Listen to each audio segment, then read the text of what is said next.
Hi,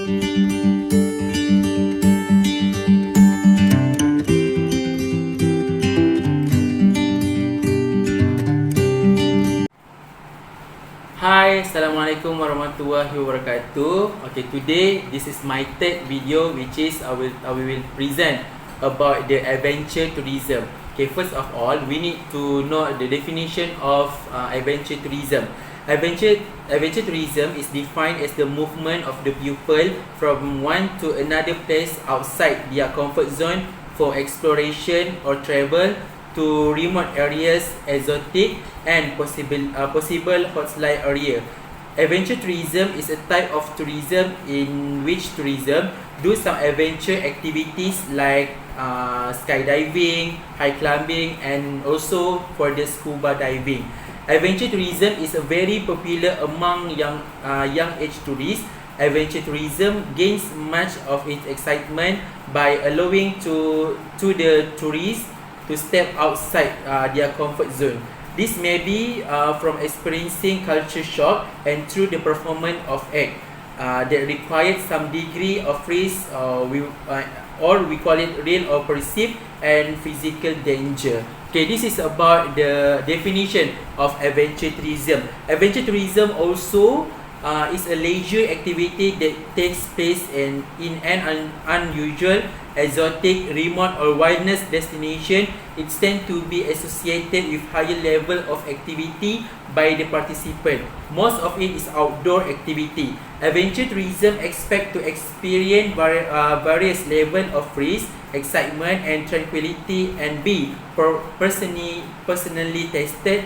In particular, they are explorers of unspoiled, exotic part of the planet and also seek personal challenges. This is about the first one, is definition of adventure tourism.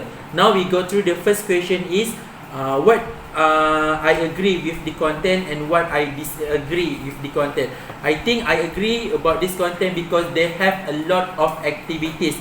As I mentioned just yesterday, the first activities for adventure tourism is skydiving, high climbing, and also scuba diving. This activity more become interested for the young age tourists. What I disagree with this topic, which is this activity ataupun this topic about the adventure tourism, maybe they more open to young age tourists, not to woman or old men. I think the second question is, do you think they present the issue using fair of their opinion? For me, the adventure tourism they're using for their fact, because according to the Merlin and Cleaver, adventure tourism is characterized by its ability to provide the tourists with relatively high levels of sensory stimulation, usually achieved by including physically challenging experiential components with the tourist experience. Canadian Tourism Commission in 1995 defines adventure tourism as an outdoor leisure activity that takes place in an unusual, exotic, remote or wilderness destination, involves some form of unconventional means of the transportation, and tends to be associated with low or high level of activity. Okay, the next question is, do you think the issue coverage is accurate of bias? I think this topic about adventure tourism, they really issue coverage in is accurate. The next question is, should the problem be happening in the first place? Of course, what activity that we will do, they have a problem, but the problem we have that we face depends of types of activity, type of adventure tourism.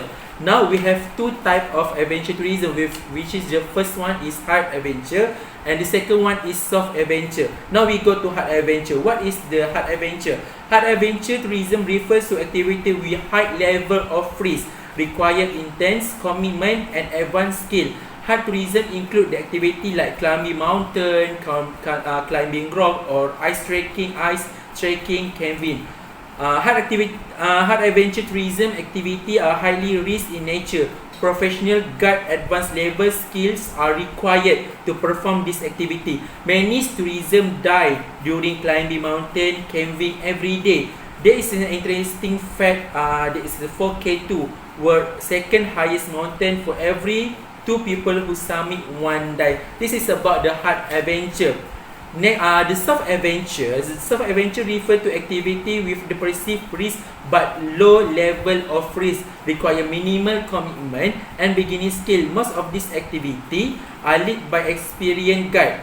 Soft adventure tourism include the activity like backpacking, camping, hiking, kayaking and whatsoever.